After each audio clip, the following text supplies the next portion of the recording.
Hello, hello.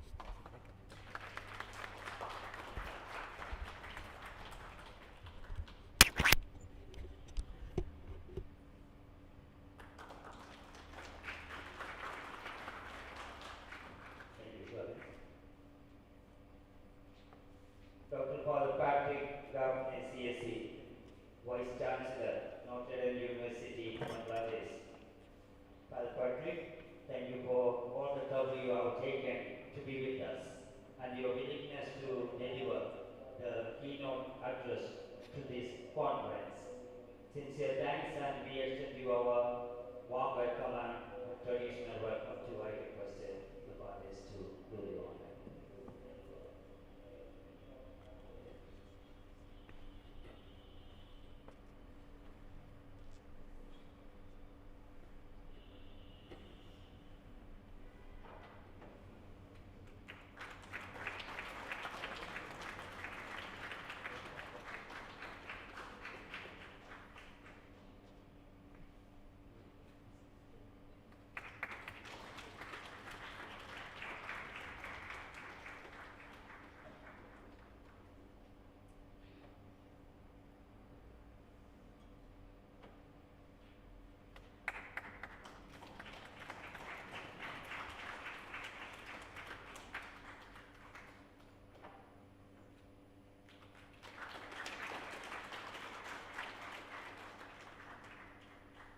Thank you.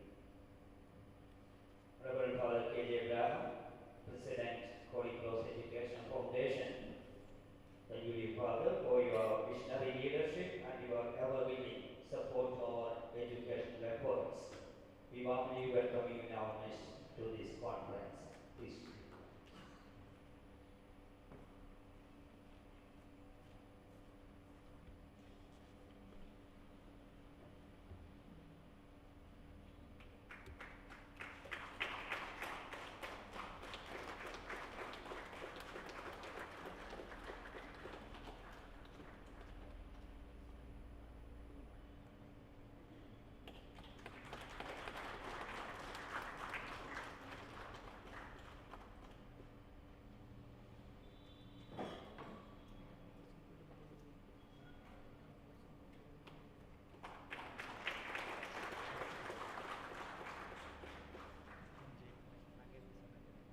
Dr. Frederica Vegas, Dean, School of Education, St. Aloysius, deemed to be University, Bangalore. Thank you, ma'am, for your gracious presence. Please do accept our warm traditional welcome.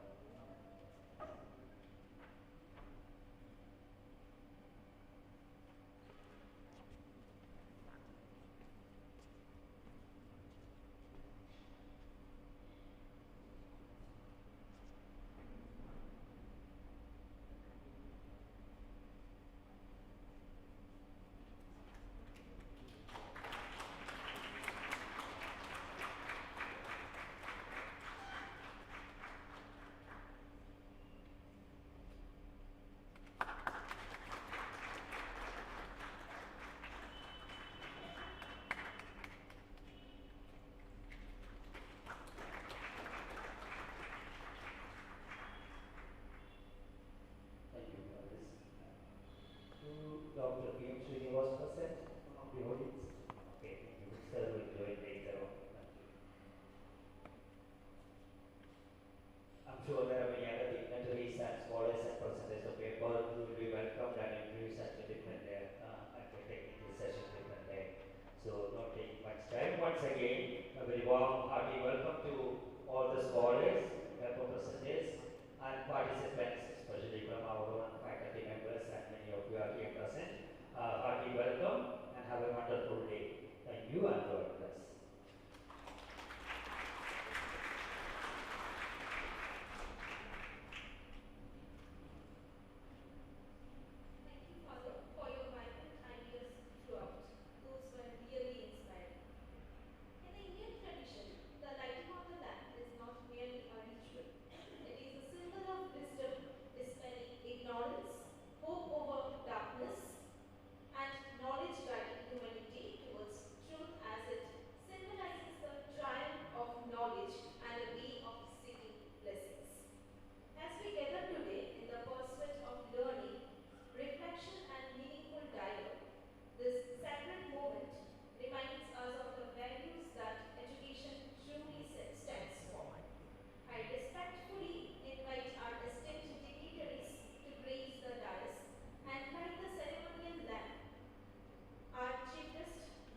In the state of Tripura, where the capital city of Agartala is situated, there exists Holy Cross College, a beacon of hope for the people of hills and the plains.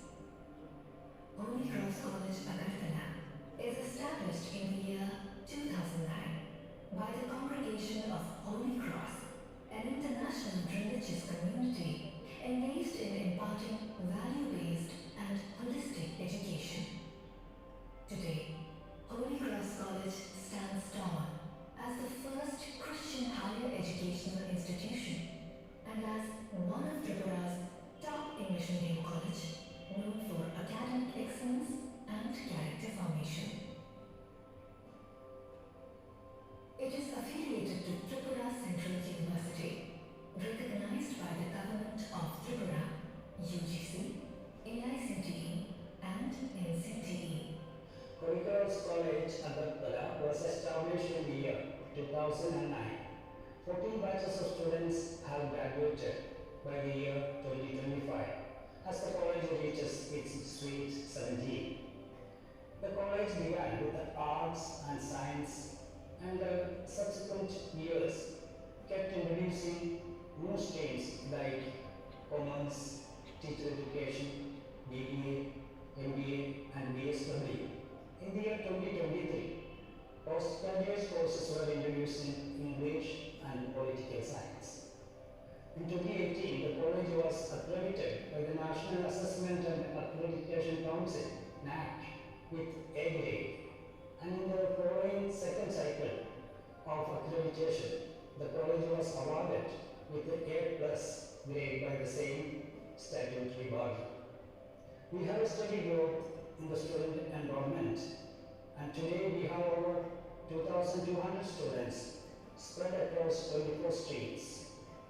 The college also stands out for its academic excellence, securing a number of university ranks each year.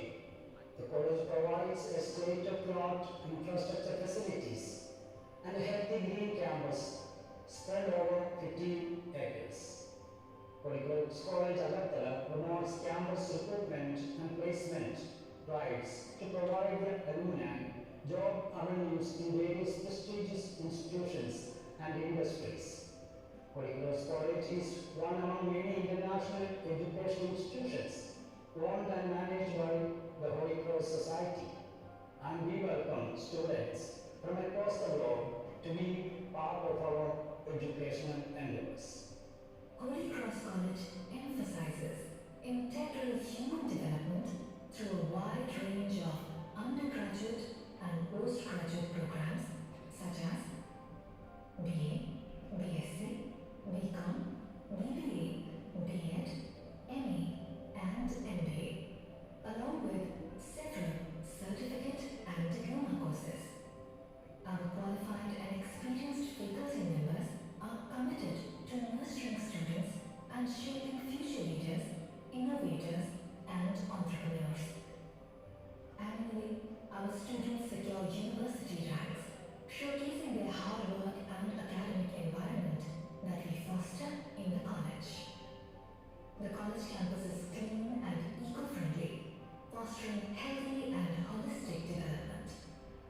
Facilities at Holy Cross College include smart classrooms, air-conditioned computer labs, science labs, language labs, counseling and mentoring, air-conditioned digital library and reading room, internet-enabled campus, 24/7 CCTV surveillance, sneak and snack canteens, intra-city bus service, student scholarships, career guidance and placements, parking space for students and staff, elevators for staff and students, playground, NCC, NSS, and multiple clubs.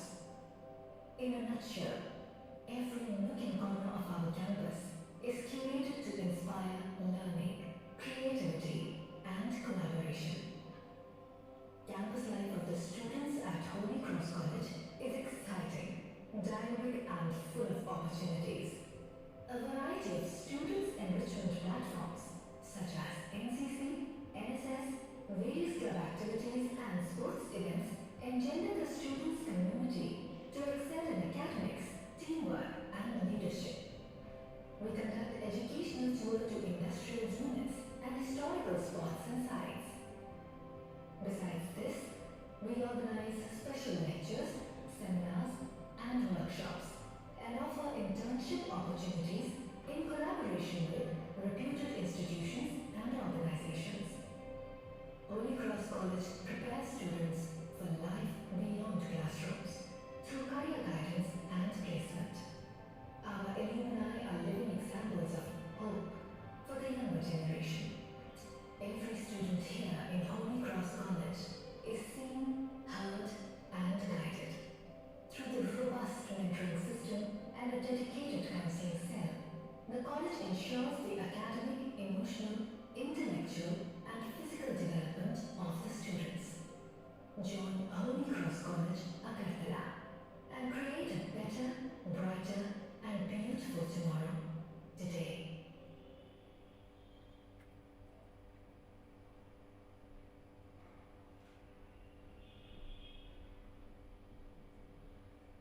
Thank you, Sir Jinesh and the team for that engaging and informative presentation, which beautifully highlighted the life and mission of Holy Cross College. Now, I would like to call Shubhajit to carry on with the session.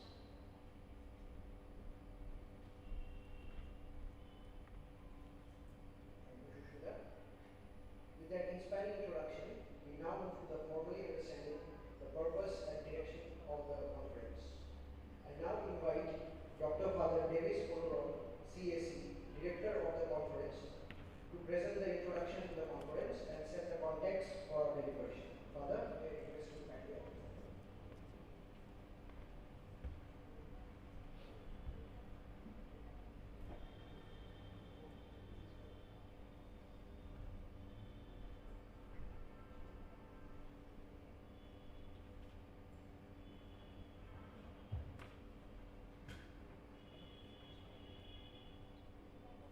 Respected Chief Guest, Dr. Father Emmanuel CSC, distinguished dignitaries, eminent scholars, researchers, teachers, and my dear participants. A very warm welcome to all of you to this international conference on emerging trends in education in India, with a special reference to teacher education.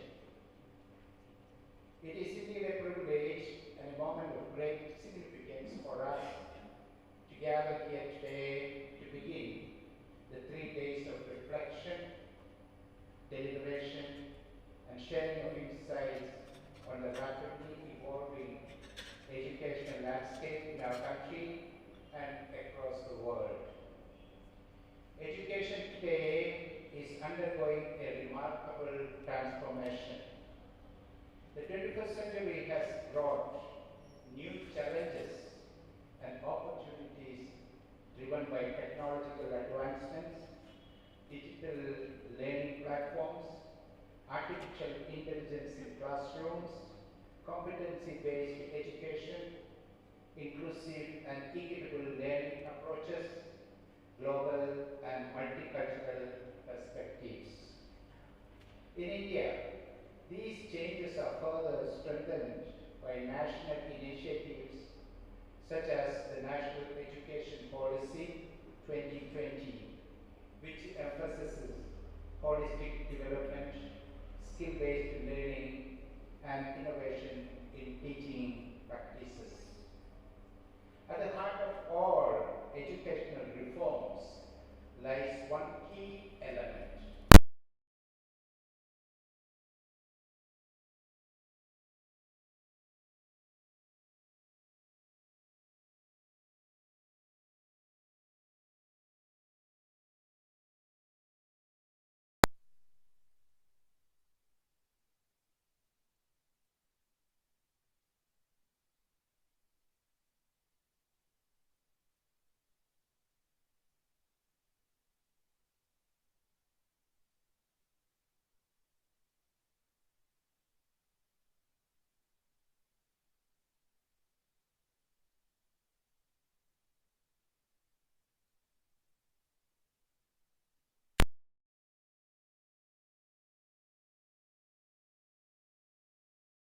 sustainable national development.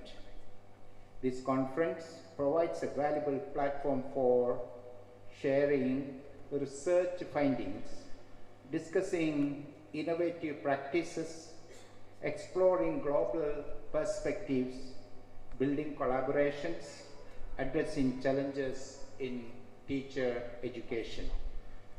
It's an opportunity to collectively envision the future of education in India and contribute meaningfully to educational excellence.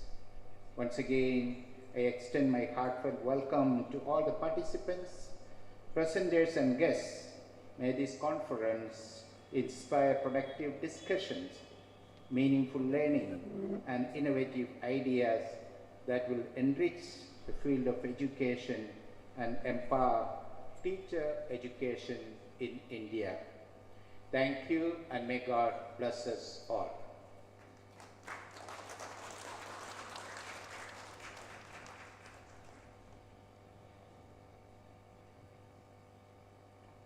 Thank you very much, Father.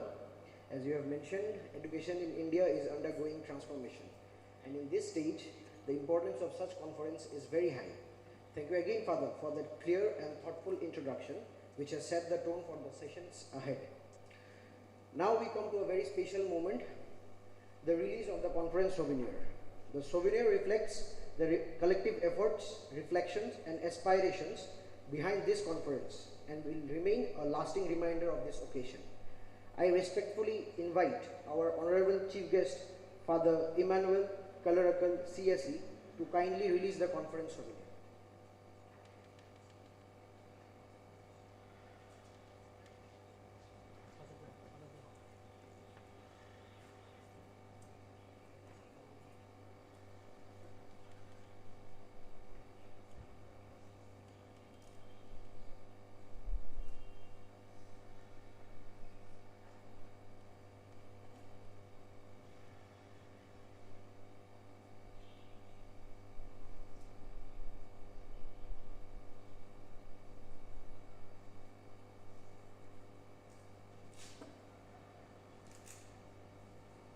I would also like to request our principal, Father Benny, to accompany me. And all our esteemed dignitaries, please, sir.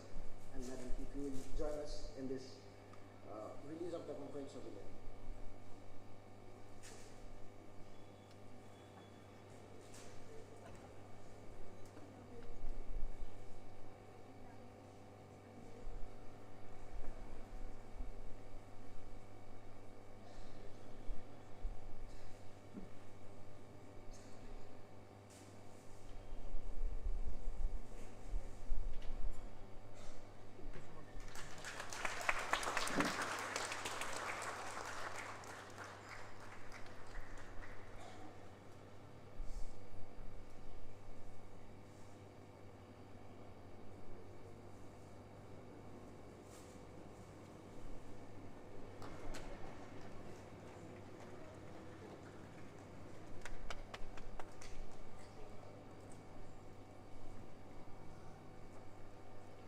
Thank you, Father, and all our esteemed dignitaries for graciously releasing the conference souvenir and for marking this conference with your esteemed presence.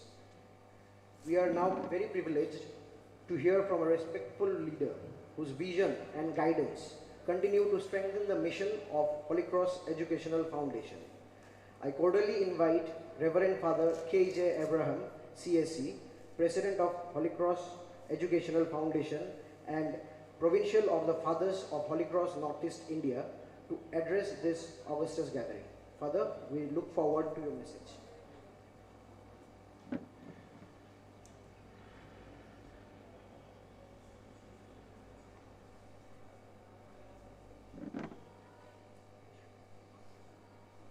Good morning, everyone. I feel it a privilege to stand before you on this occasion when we have this international conference on emerging trends in education in India with special reference to teacher education, particularly at a time when education all over the world undergoes a great transformation, changes. We are living at the intersection of tradition and innovation, where chalkboards replace with digital boards, and where artificial intelligence increasingly enters classrooms alongside human intelligence. India, with its ancient educational heritage and with a youthful population, stands at critical crossroads. The national education policy envisions education system that is inclusive, flexible, future ready. Yet, as we embrace technological advancement, we ask a deeper question. What kind of human beings are we forming? What kind of society are we shaping? This question places teacher education at the very heart of human social development.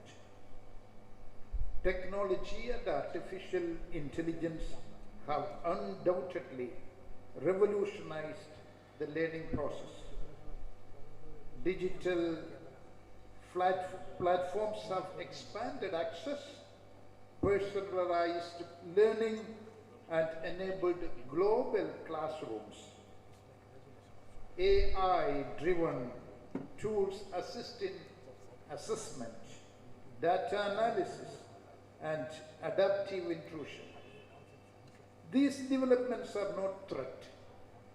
They are powerful instruments that can democratize education and enhance the learning if it is used wisely. However, technology, for all its brilliance, remains morally neutral. It can inform, but it cannot form. It can calculate, but it cannot care. It can simulate intelligence, but it cannot nurture wisdom. This is where the irreplaceable role of teacher emerges with renewed clarity and urgency. The future classrooms will not diminish the teacher's role. It will redefine and elevate it. In an age of algorithms, the teacher becomes the guardian of values. In a data-driven culture, teacher becomes the voice of discernment. In a fast-paced digital world, teacher becomes a steady presence of empathy, meaning, and hope. Teacher education, therefore, must move beyond technical competence alone. While digital literacy, pedagogical innovation, and AI generation are essential, they are insufficient without ethical grounding, emotional intelligence, and character formation. Teachers are not merely content deliverers. They are mentors, role models, moral agents. Students may learn skills from machines, but they learn humanity from teachers. Our classrooms are increasingly diverse, socially, culturally, emotionally. Students carry within them anxieties, aspirations, dreams, vulnerabilities, shaped by the rapid social change all around them. No technology can replace a teacher who listens, understands, affirms the dignity of every learner. Moreover, teachers shape society not only through what they teach, but through what they embody. Integrity, patience, respect, inclusivity, justice, kindness, and these are not chapters in the textbook. They are values caught through daily witness. A society that seeks harmony, civility, ethical responsibility, and social justice must invest in teachers who live these values on a daily basis. As we reflect on emerging trends, we must resist the temptation to reduce education to employability alone. Education must certainly prepare young people for work, but it must also prepare them for life, for citizenship, for coexistence, for ethical leadership, and for service. Teacher education must therefore integrate philosophy, ethics, and social responsibility along science and technology. In conclusion, the question before us is not whether technology will shape education. It already does.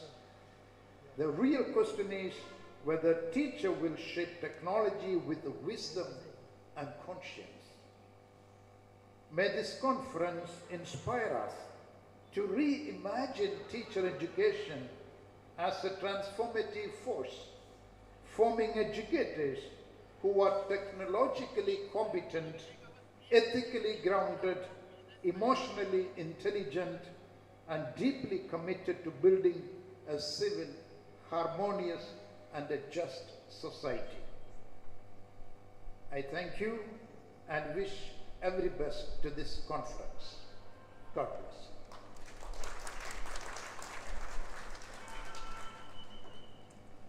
We are very grateful to you, Father, for your inspiring and encouraging words. Your address has clearly painted the digital face of our modern day education system. Now, I would like to call my colleague Tarajoti to guide us forward.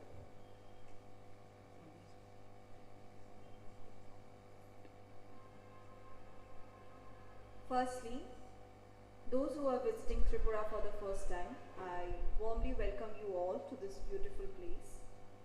Tripura is a small hilly state of northeast India, celebrates its lush greenery with songs and different dance forms. Mamita dance is a way of celebrating the harvest festival, symbolizing community, solidarity, gratitude towards nature, and cultural preservation. Now, I request Rishika and crew to perform this beautiful Mamita dance and make us happy with this beautiful performance.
Roshika and group, you have surely set a beautiful image of Tripura through your performance. Today, we are honored to have our founding principal of Holy Cross College, Agartala with us. I would request Dr. Father Emmanuel to come up on the stage and deliver the inaugural address.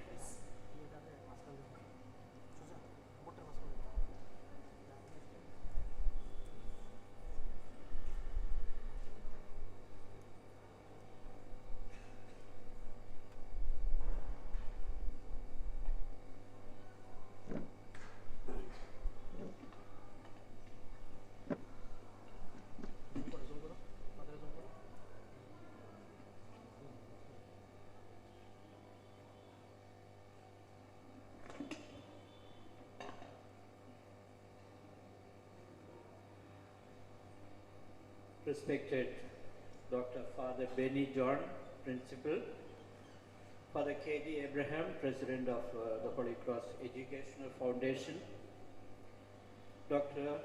Patrick Gaffney, our distinguished keynote speaker, the Vice Chancellor of Notre Dame University, Dhaka, Dr. Father Davis Konuran, Vice Principal and Conference Director, Father Joe Paul, Vice Principal and Administrator, Dr. Tomina, Conference Convener, distinguished guests, delegates from across India and abroad, and the future educators who are the heartbeat of this seminar. I greet you all with warmth and joy. Standing here today, I am transported back to the genesis of this institution.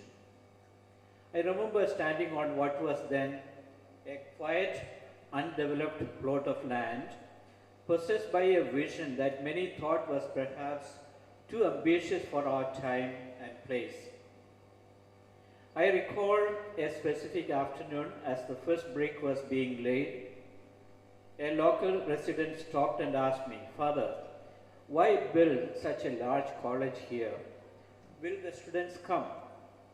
I replied then, and I believe it even more fervently today, we aren't just building a college, we are building a gateway for Tripura to meet the world. In those early days, our challenges were literal: bricks, mortar, electricity, and permissions. We began with a handful of rooms in the borrowed building of Holy Cross School, Durjoy Nagar, and a heart full of hope. Today, seeing this international gathering here at Jubatara, it is clear that we have moved from building infrastructure to building intellect. Now accredited with an A+ grade by NAC, this college stands as a beacon of excellence, proving that geographic boundaries are no match for the power of a shared vision. The new manifesto of new NEP 2020. The timing of this seminar is pivotal. The theme, emerging trends in education, is not just timely, it is urgent. The National Education Policy 2020 is not merely a policy document, it is a manifesto for a new India. It seeks to dismantle the rigid structures of the past, replacing them with a model aligned with the cognitive realities of the modern learner. This policy introduces three seismic shifts we must address. One, the end of siloed learning. For too long, Indian education forced a premature choice between science, commerce, or arts. The NEP 2020 shatters these walls. Today, a physics student can embrace music and a teacher trainee can master data science. 2. Foundational literacy and numeracy, FLN. The policy recognizes that if the foundation is weak, the edifice of higher education will inevitably crumble. We are shifting from the completion of a syllabus to the attainment of learning outcomes. 3. The professionalization of teacher education. Under the NEP, the teacher is the heart of reform. The Integrated Teacher Education Program, ITEP, is a game changer, moving teacher training from a standalone degree to a comprehensive 4-year multidisciplinary journey. Technology bridging the Northeast divide. Specifically here in the Northeast, technology is doing more than just helping us teach. It is helping us overcome the tyranny of distance. For decades, our difficult terrain and remote locations were perceived as barriers to quality. No longer. Through the Digital Tripura mission, and initiatives like the Mukhyamantri Yuva Yoga Yojana, our students are being equipped for a digital economy. But the trend goes deeper than hardware. We are witnessing the rise of AI-driven localized content that can translate complex scientific concepts into local languages. This ensures that a student in a remote village in Dalai has the same access to knowledge as a student in New Delhi or in New York. For our educators, this means a shift from being a lecturer to becoming a curator of digital wisdom. Specifically here in the Northeast, technology is doing more than just helping us teach. It is helping us overcome the tyranny of distance. But the trend goes deeper than hardware. In our region, we are seeing the rise of the localized AI-driven content, and we have now teachers who are much more than mere lecturers. The future of teacher education. In India, we have always revered the Guru. However, the modern teacher is no longer the sage on the stage, but the guide by the side. The emerging trend is reflective pedagogy. We must train teachers to facilitate curiosity, providing the content that a Google search cannot. Our educators must now be fluent in social emotional learning, that is SEL, supporting the mental well-being of a digital native generation. Adaptive learning systems using AI to identify a struggling student before the exam even happens. And inclusive design, ensuring technology bridges the gap for students with disabilities rather than widening it. At the conclusion, I would like to say at Holy Cross College, we do not just produce graduates. We nurture compassionate leaders. Our role in teacher education is to ensure that the heart is educated along with the mind. Dear participants of this seminar, I urge you to use these sessions not just for academic debate, but to forge practical solutions. Let us ask, how do we make the NEP 2020 a reality in the smallest classroom in Tripura? How do we ensure our teachers continue to be the most updated? I congratulate the organizers and wish you all fruitful discussions, debates, and deliberations. May our vision be clear and our impact be lasting. God bless you and thank you.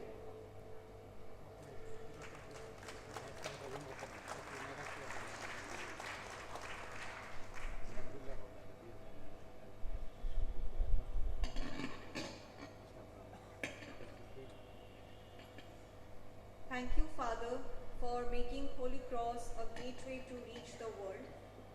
And as Father said, a teacher is not a sage on stage, but a guide by the side. Today, here we celebrate learning, courage, and hope. So the next song is written by our very own Father Davis, which belongs to us, our students, the voices of tomorrow. May I request Khasrang and group to be on the stage and deliver the performance.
Rise up with the morning of light, step with purpose bold and bright. Books and dreams held high, we reach for stars beyond the sky. Through the courage light our way, learning more in every day, in every word and every fight, we're educating hearts and minds. Oh, we shine, yes we shine, with the torch of the divine, building wisdom, God and true, and in all we dream, and in all we do. Raise the banner, let it fly, knowledge growing, spirits high, forward marching, brave and kind, educating hearts and minds.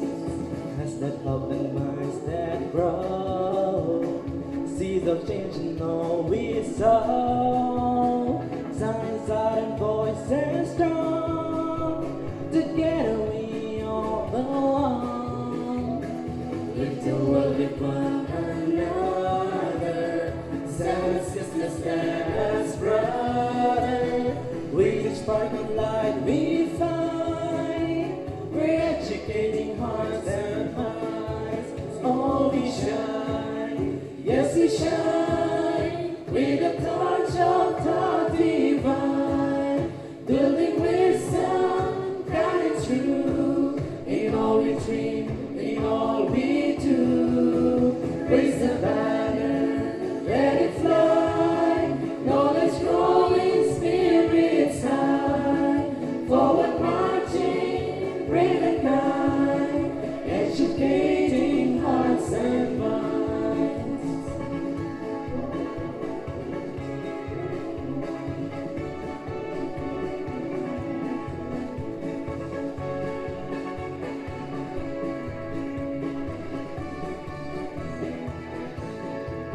Oh, we shine, yes we shine, with the torch of the divine, building wisdom, kind and true, in all we dream, in all we do. Raise the banner, let it fly, knowledge growing, spirits high, forward marching, brave and kind, educating hearts and minds.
Thank you, Khasrangan Group, for this enthusiastic performance.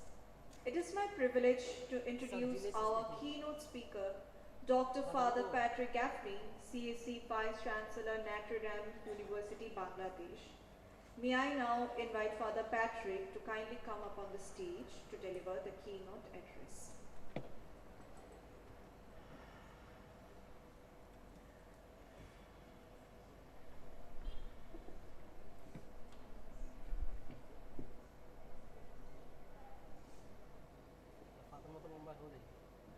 Thank you for that kind introduction, and thank you for inviting me here, all of you. I'm delighted to be among you.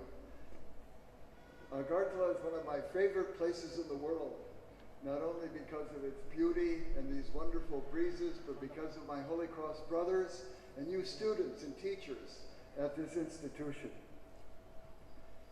The topic of a teacher's education conference, which we're gathered here together to meet about,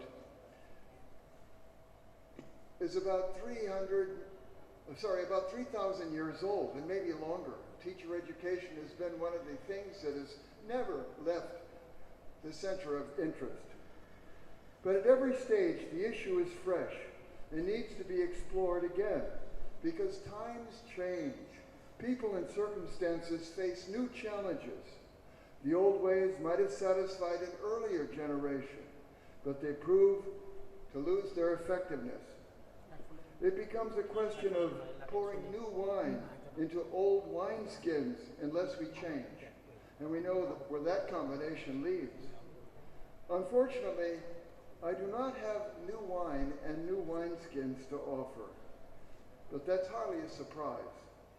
The real reason we're here is not to be given a quick and easy answer, even if I had one, but to explore these questions together, to discover together, in order to become better and wiser teachers and teachers of teachers.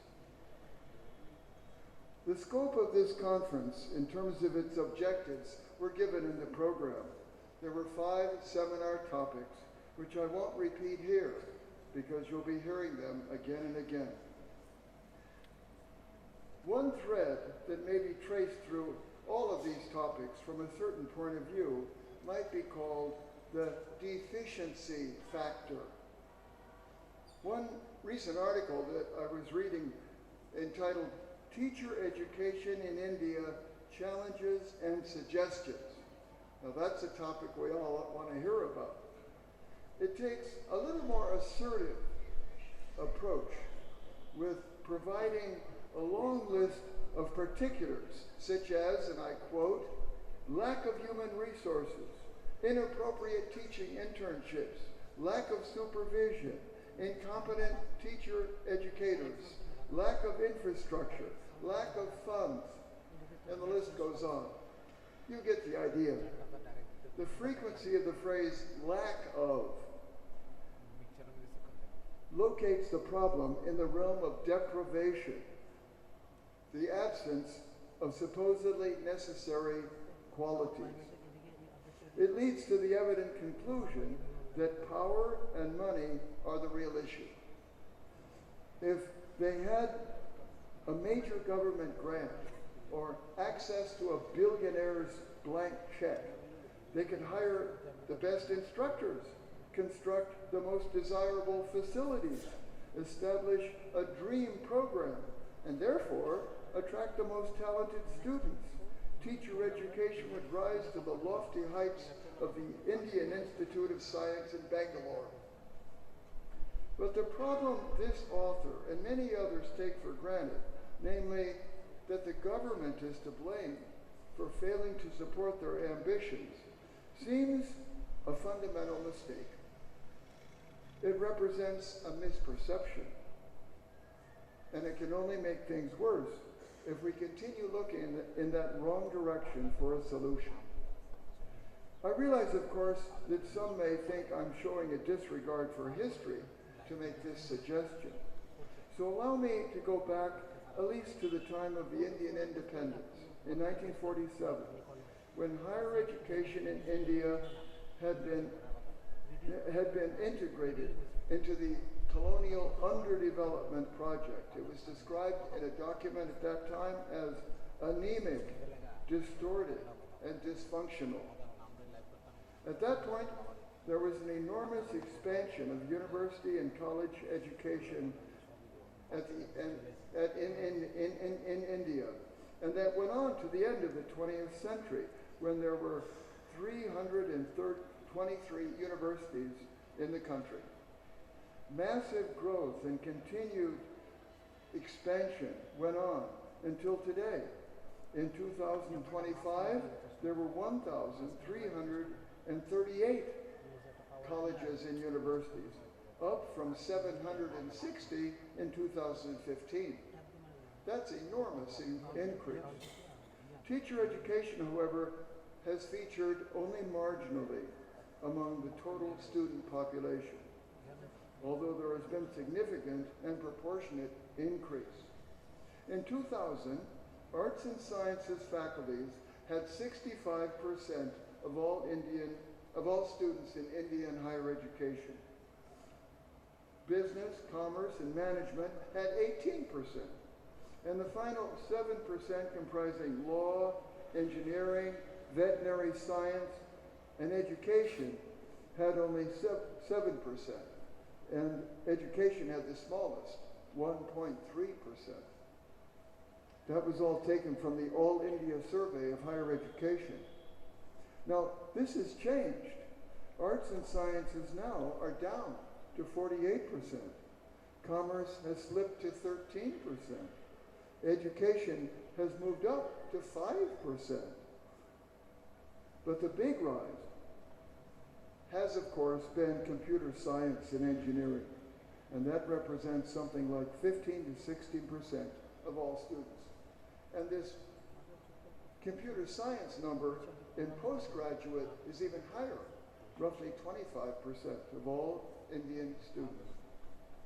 I mention these numbers quickly, which is enough to make us dizzy in thinking of reform and redirection, because it illustrates the scale of the system that has never been efficiently managed.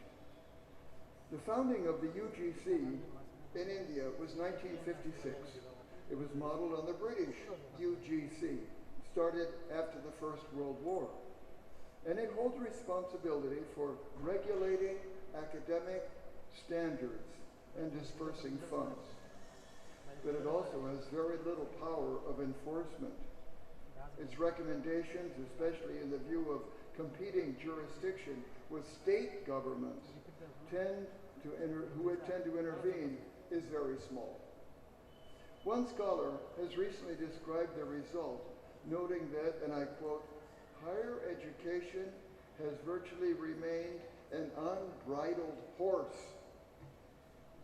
This same author points to another significant trend in the process, namely the great economic liberalization movement launched in the early 1990s under the term structural adjustment, which led to the state gradually shedding responsibility for higher education. Quote, "With the UGC being no more than a mute witness to the gradual decaying of the university as a public institution, leading to the future of higher education in India, which will be determined by market economy and the private sector." It remains to be said that as education increasingly becomes a commodity, and most of all at the university level, because universities account for the greatest proportion of public funds spent in education, academic institutions are left to compete for customers, that's the students, and for market share.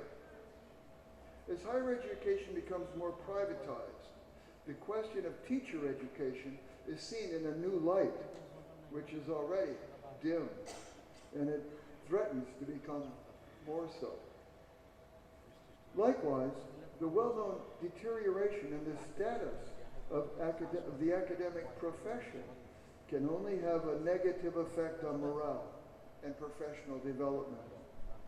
But let us take a step back from this point to consider a piece of advice that might be familiar from Lewis Carroll's inspired classic Alice in Wonderland. She asks the Cheshire Cat, which keeps disappearing before her eyes, "Which way should I go?" And the cat says, "That depends a good deal on where you want to go." As I already noted, the lack of suitable government response to the crisis is only one of many ways to react. I would like to suggest that going in another direction might be better, seeing this as an opportunity by summoning up a familiar fixture in pedagogical methodology, which has surely been known to all of you who have studied education recently. This is known as Bloom's Bloom's taxonomy. This is a classification that defines stages that have recently been imposed on us in Bangladesh by the UGC. Government bureaucrats in Bangladesh have mandated that we implement an assessment procedure that gives marks to each student for their performance in acquiring what are called learning goals in various class activities, such as homework, quizzes, labs, presentations, and so on. The whole system is called OBE, Outcome-Based Learning, and it is recorded and made available to official inspection. The first and lowest stage of this six-ply paradigm, it's a sort of pyramid, is called remembering, the ability to retrieve and recognize and recall relevant knowledge. The second stage, slightly higher, is understanding, the ability to construct meaning through speaking, writing, exemplifying, or explaining. The third is called applying, carrying out a procedure or implementing. The fourth is analyzing, breaking the material into constituent parts to show how they relate to one another. The fifth is evaluating, making judgments, evoking criteria and standards. And the sixth and highest objective is creating, putting units together in a form of a new synthesis or a coherent functioning whole. This pyramid, Bloom's taxonomy of knowledge and skills, is based on a theory of cognitive functioning that seeks to systematically categorize the teaching process by setting values of different stages of what is presumed to be a desirable progression. You might recognize this immediately, but the coincidence of this criteria for admission into elite institutions of higher learning is not an accident. The lowest category on Bloom's scale, remembering, is what matters when you take a test for admission to an elite university. The exams for most advancement are competitive and almost always judged centrally on memorization. Indian institutes of technology are ranked among the most highly selective centers of highest learning. And overall, they represent what is considered a privileged pathway to a golden future. Of course, once a student is admitted, he or she must follow through. They must apply themselves to their studies. But this is true everywhere. And the borderline between those who are admitted and those who do not get admission is often very thin. The one who got a high score and the one who got almost as high a score are not in the same category. Those who do not get a higher score are in many cases just as capable, maybe more so, but they did not do so well on the memorization test. And the factor that is most often accounted for this marginal variation is frequently intense preparation or private tutoring. an aspect of the Indian landscape of higher education that is well known because it illustrates a major symptom of the degeneration into the game of instant recall.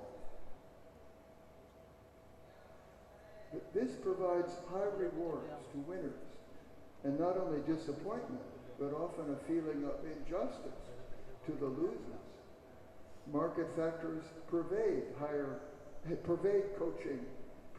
coaching industry, and as many observers have remarked, due to the fact that some families can afford to pay for these services while other households find the cost prohibitive, the theory of meritocratic advancement is perverted and undermined.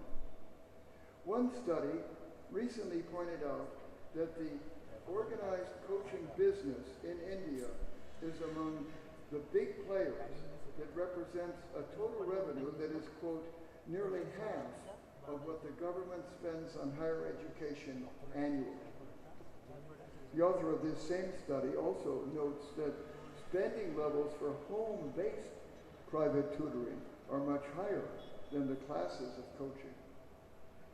These facts are hardly news, but the implications contribute greatly to the undesirable classroom dynamics and to the enduring social inequalities that contradict normative purpose of teacher-student rapport. There are two ways this can happen. First, coaching at this scale exposes the miserable quality of formal education. As one scholar noted, 90% of the best students find systematic coaching necessary. And if private coaching is effectively replacing the school experience, then can there be any wonder that teachers are left feeling increasingly irrelevant? We'll return to this in a moment when it comes to artificial intelligence. Don't forget the numbers I just gave you about CSE, computer science and engineering, advancing largely at the expense of arts and sciences.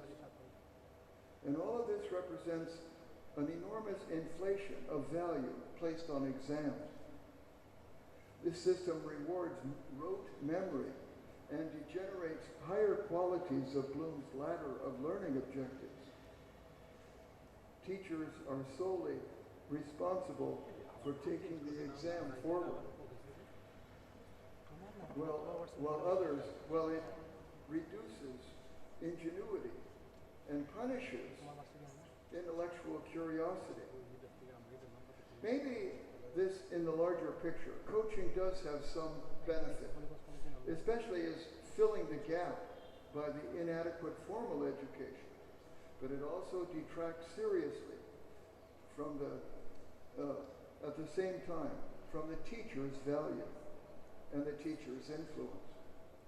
Reducing school to exam preparation makes classroom performance more like a drilling field than a place of multidimensional growth and transformation. The counter that I offer to Bloom's taxonomy comes from an entirely different source. Benjamin Bloom, the man who came up with this taxonomy, was an American educational psychologist, writing in the 1950s when management and rising production figures were the leading trends in cognitive and affective processes. But it is largely slipped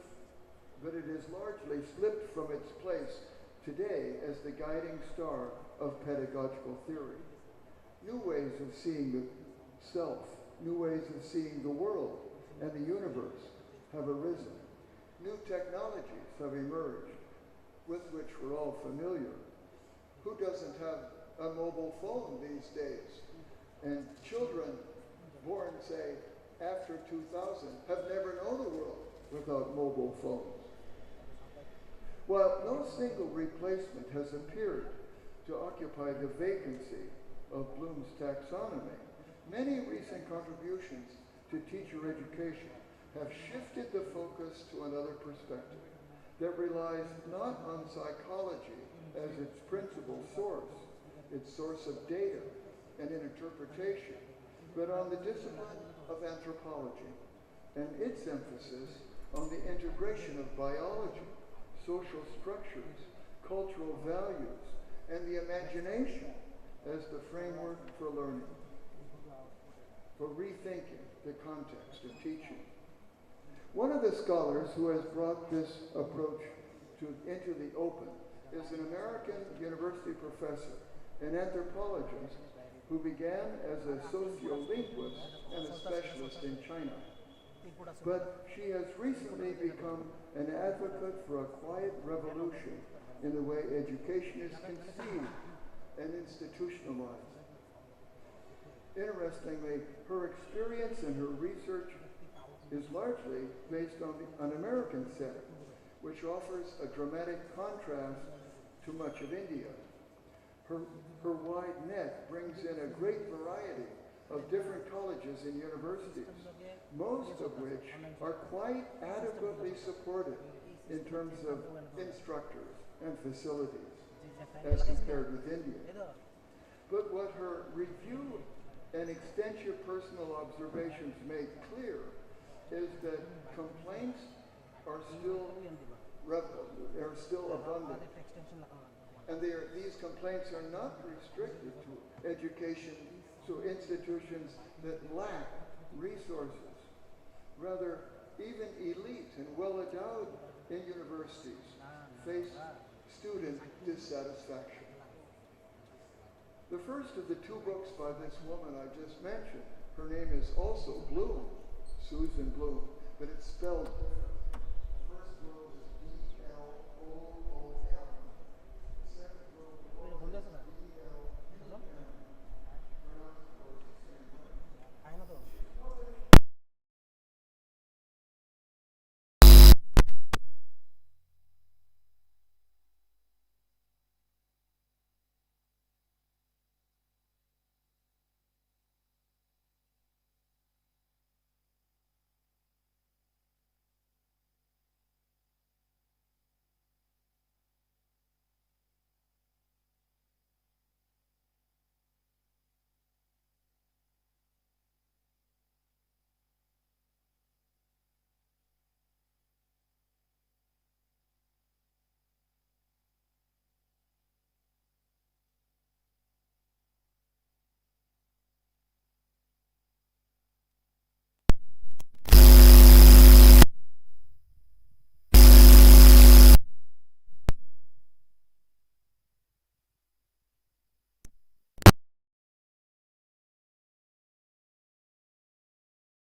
why so many students find school burdensome, boring, confining, or repressive, or dangerous. It has many pioneers who tried to introduce reforms, names you all recognize, like Montessori, or Summerhill, or the Waldorf schools of Rudolf Steiner, Quaker schools, or Krishnamurti, and many others. Bloom doesn't mention Shantiniketan, the renowned experiment of Tagore, which includes the Nobel Prize economist Amartya Sen as one of its former students. Nor does Bloom say anything about the Holy Cross tradition, that emerges from the education expounded by Father Basil Moreau, which we know well in this setting. Moreau's commitment was to a holistic approach that addressed moral and ethical values in a creative way that implied interpersonal quality and the practical dimension of instruction and discipline.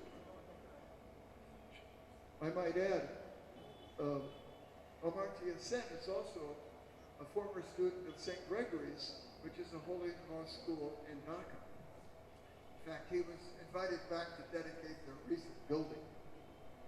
Susan Bloom develops many ideas that support her vision and her indictment of schools as failing to provide what students, or perhaps better said, many students, need or expect from this great expenditure of time and effort. Got it? Hello? Yes.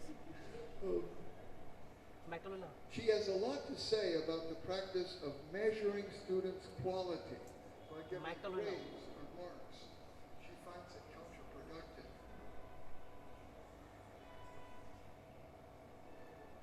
Hello? Hello? I hope this is worth hearing.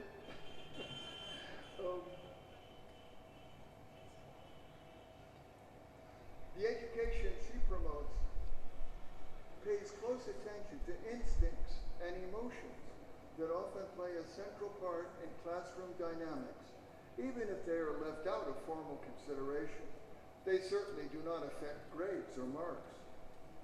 Growth and responsibility, which is a defining feature of adulthood, or the emergence of a self-conscious identity, which the famous psychologist Erik Erikson has isolated as the chief project of adolescence, have direct relevance to the learning process and the social function of schools.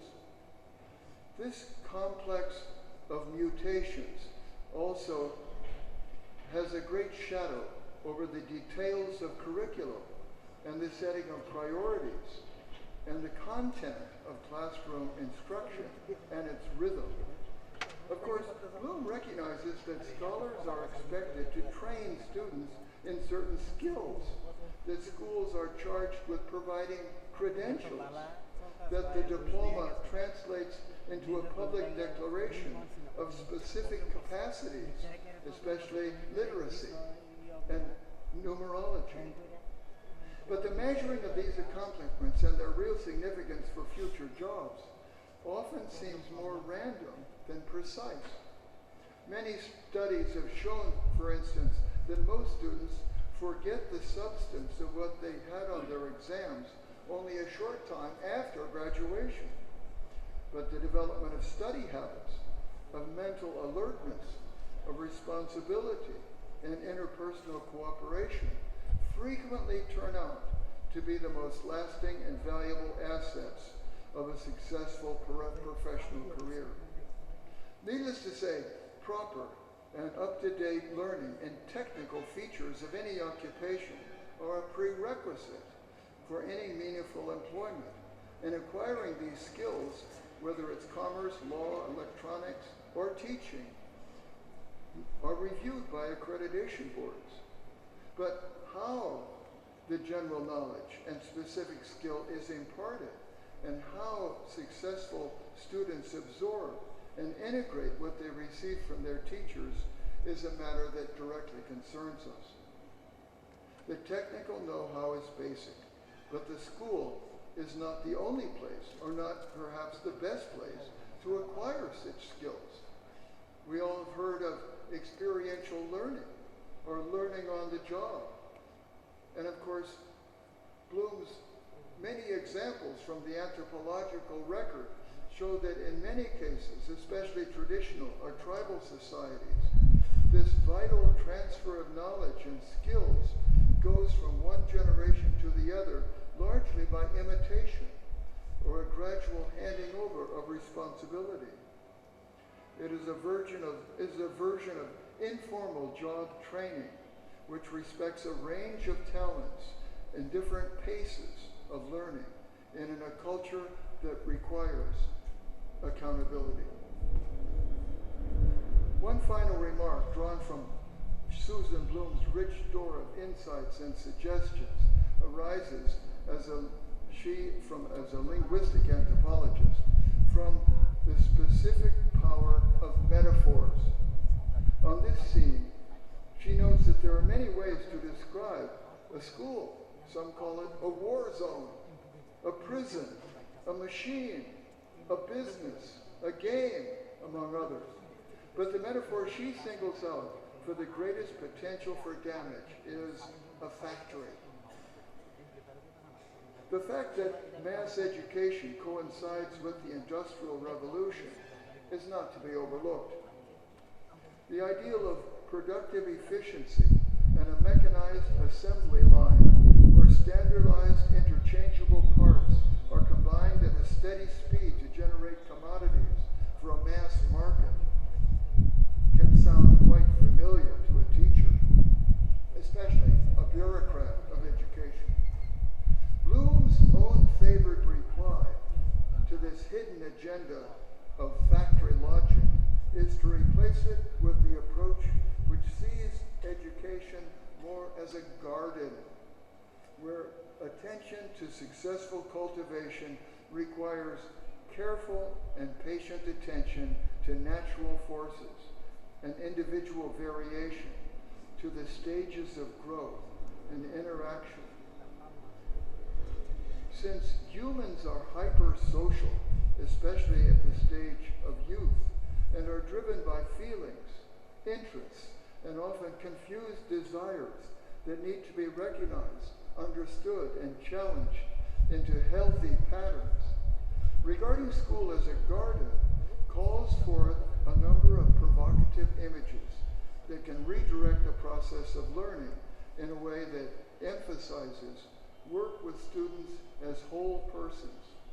They are young people who can benefit from nurture, guidance, gentle intervention, and support, which is quite different from merely imposing curriculum goals that may fit differently to what students are needing. For some, their proximate aspiration might be simply to get through the course, to get through this required class and move on, where others have a long-range focus of professional careers. And all, of course, are in school in one way or another, as has been said, to emerge in a life of well-being and happiness. Finally, I can't end this exposition without saying something about artificial intelligence. I've been avoiding this topic because in the eyes of many observers and practitioners, it appears to be an energetic monster, a steamroller which has the capacity to overthrow some of the cherished pedagogical assumptions that have been in place for generations. I might add, Susan Bloom began her interest in education as a specialist in plagiarizing and in copying things from the internet instead of doing your own homework. And she, of course, developed that interest from that particular abuse to this larger frame of discussion. One thing is clear, AI is a powerful tool that is here to stay. AI isn't the first wedge that came into this. It started long ago. The internet started in the 90s. Mobile phones, as I mentioned, are virtually universal. These are all the preparation, you might say the prologue to AI, which is now fully blown. and will get bigger. But our task as teachers must be to see AI as an ally and not a threat. To that end, let us all as teachers make it our business to become better acquainted with the range and capacities of AI and its limitations. I'm not sure you'll have the opportunity to delve more into these details entirely during this conference, but make a start.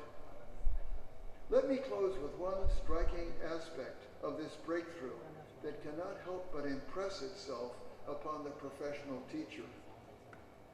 Late last year, one of the major AI developers, a company called Anthropic, a company that is located in the famous Silicon Valley of the US, was brought to court in a class action suit brought by a number of writers, thousands, who sued the company for violating copyrights, for failing to compensate these authors. I might add, as you all know, many of the engineers in Silicon Valley and some of the leaders of these companies are from India, graduates of the schools here. It's become a very common place. The leader of Microsoft is now a man from India, and Amazon. So India has a direct participation, you might say, in this AI revolution. To make a long story short, at first, AI mined data banks that had been constructed using open sources, that is, digital libraries and online publications. But Anthropic secretly took on a different tactic.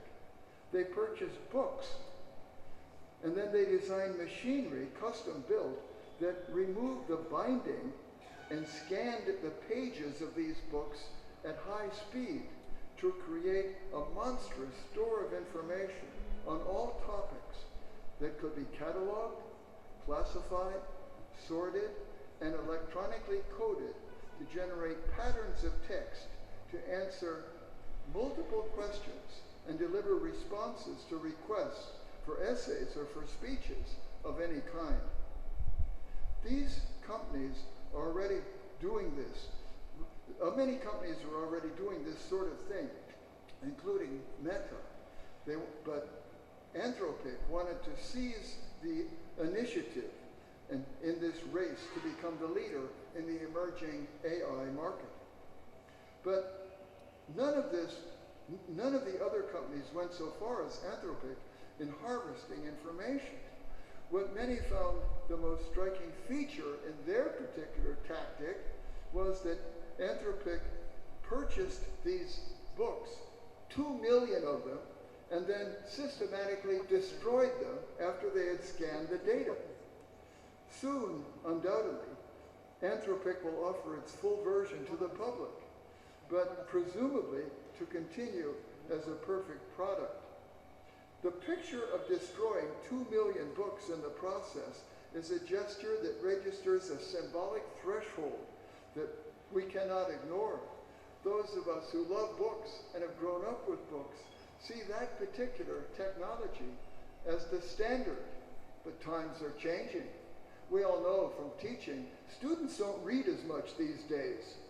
Students find reading a whole big Victorian novel a little bit of a challenge. What they do is go to AI. They can get a summary. They can get the important points, and on the quiz, they can say something more or less intelligent, but they haven't had the experience of reading.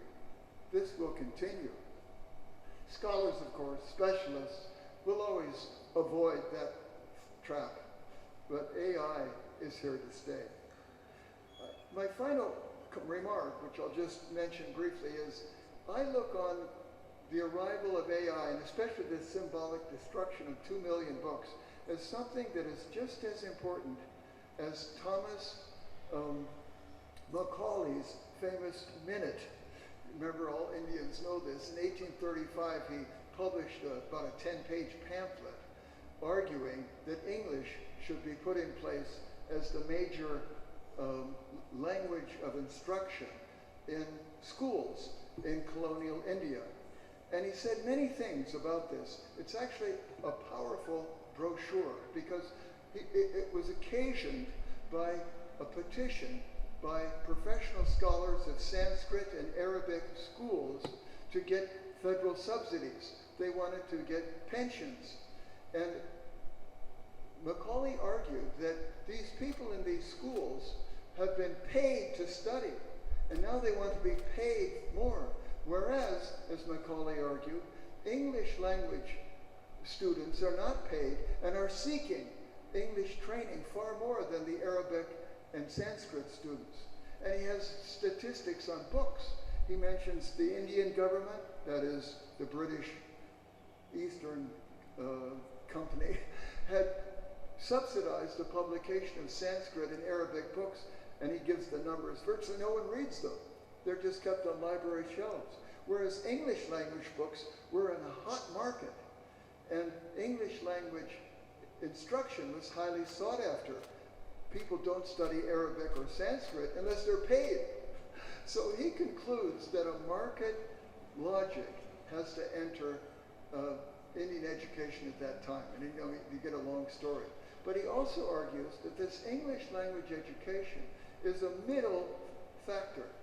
These men and women who are trained in English in the schools he's advocating are intermediaries. And he says very concisely, they are meant to learn science, learn world philosophy, to translate it or to bring it down to the many who will not have that opportunity, to the many scores, hundreds of dialects in the rest of India. So Macaulay has a very, very bad name. Of course, he represents the whole Indian development project. But actually, he is a forerunner of AI in this same project. AI, like Macaulay, recognizes that times have changed and we have to go with it.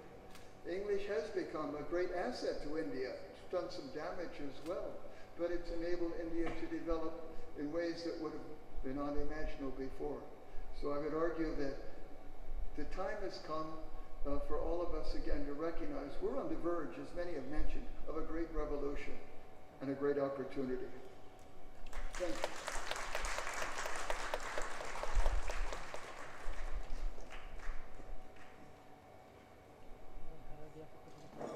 Thank you for your appreciation of our city.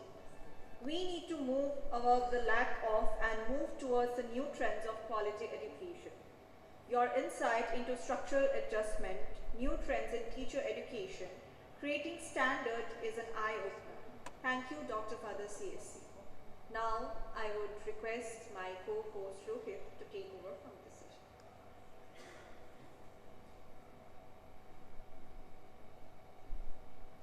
Thank you, Tara, for that.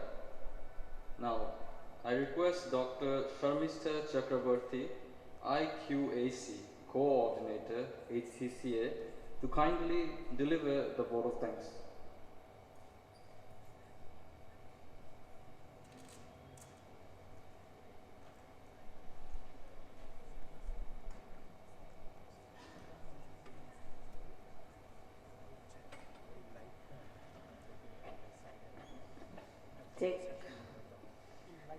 Respected Chief Guest, Reverend Fathers, distinguished dignitaries, esteemed keynote speaker, resource persons, and delegates, dear colleagues, students, and friends. It gives me immense pleasure and a deep sense of responsibility as the IQAC coordinator of Holy Cross College, Agartala, to propose the vote of thanks at the conclusion of this meaningful and intellectually enriching inaugural session of the International Conference on Emerging Trends in the Education in India, with a special reference to education, teacher education. Gratitude is not only the greatest of virtues, but the parent of all others.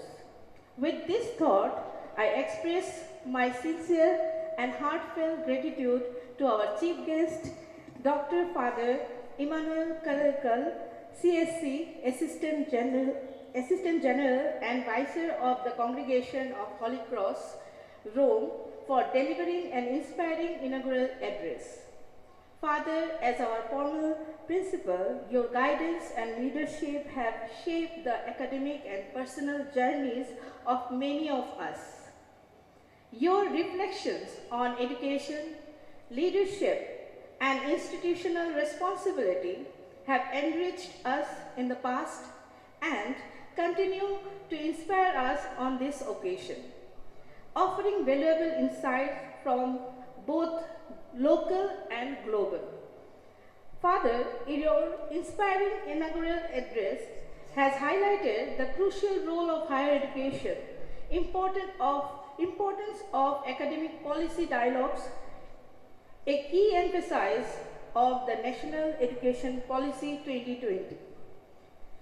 I extend our profound gratitude to Reverend Father K.J. Abraham, CSC, Provincial and President of HCEF, for his gracious presence and enlightening address. Father, your guidance and leadership continue to strengthen Holy Cross institutions in their mission of imparting value-based education rooted in the academic excellence and social commitment, and quality-driven education principles that strongly resonate with a holistic vision of NEP 2020. I place on record our deep appreciation to our keynote speaker, Dr. Father Patrick Gaffney, CSC, Vice Chancellor, Notre Dame University, Bangladesh, for his thoughtful and thought-provoking scholarly keynote address. Your insights have set a strong academic foundation for this conference and have encouraged us to engage in deep and critical reflection and meaningful academic dialogues. I extend my sincere thanks to Reverend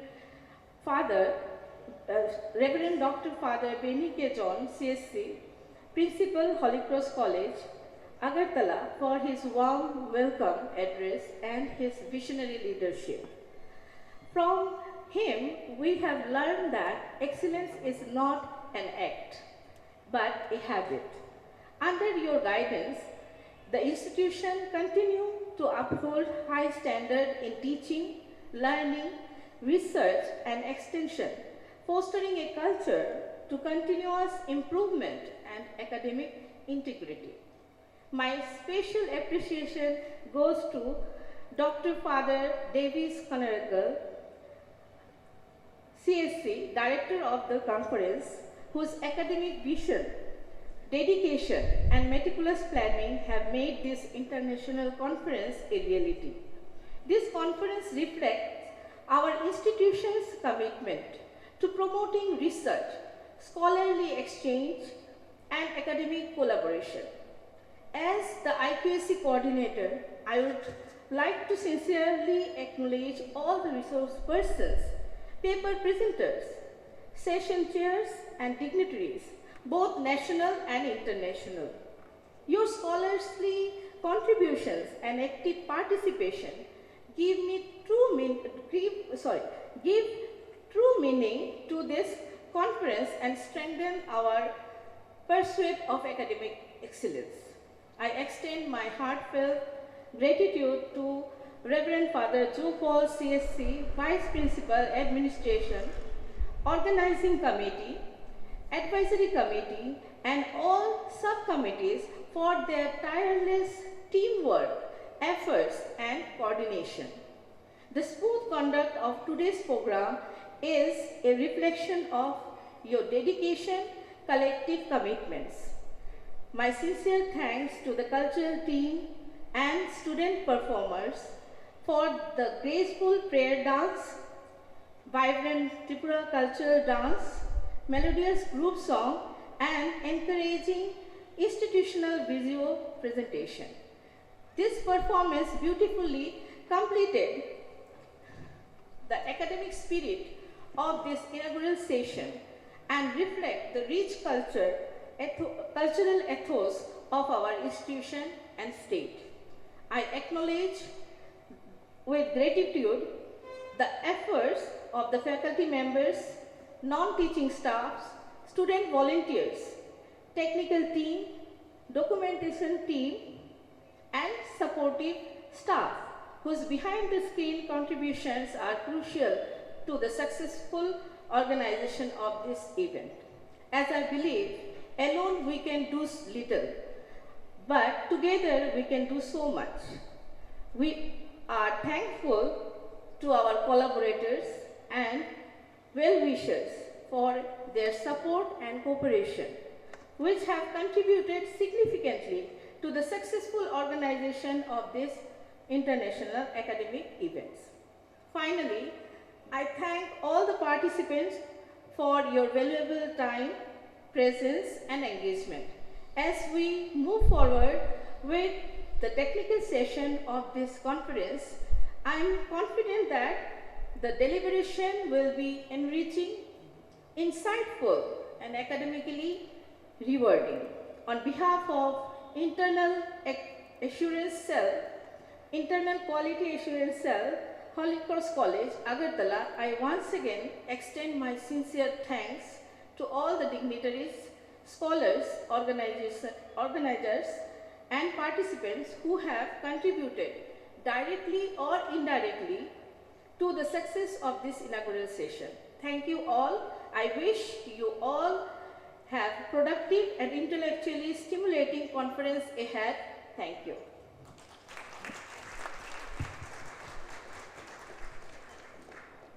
An announcement, please. Now it's 12:40 almost. We'll have 15 minutes break after the national anthem and a photo session with the officials of the conference.